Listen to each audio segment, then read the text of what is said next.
මොනවාද උඹලා ඔය පෙරහැර ගෙනියන්නේ? මාළු සර්. හැබැයිට කොහටද? මාකට් එකට.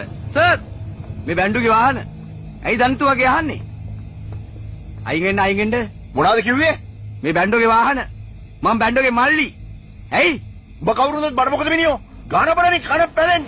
දෙනෙන්න වාහන දෙන පොලිසියට. සර්. මොකද අපේ වාහන ටික ඔක්කොම නතර කරගෙන ඈ? ගන්න ඔක්කොට මිස්සලා මූට මිනිහට කතා කරන්න උගන්නන්න. මේකට වැඩක් දුන්නොත් අනා ගන්නවා. අල්ලා දාන්න සර්. එහෙම ලේසියෙන් අල්ලලා දාන්න බෑ. අලුත් ලොක්කා එක සෙල්ලම් බෑ බෑන්ඩෝ. ඒක සිම්පල් වැඩක් සර්. මම ඒක බලා ගන්න. හේයි. කවුද යකෝ අර හෝන් එක උඩට කරලා බහ ගන්න බැරුව ඉන්න එක? අඩෝ.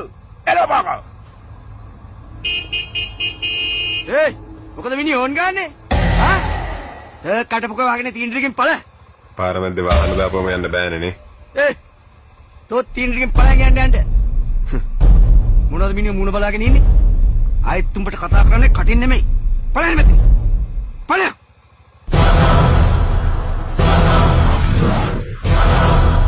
ඒ මං කොල්ලව දැක්ක පළවෙනි වතාව.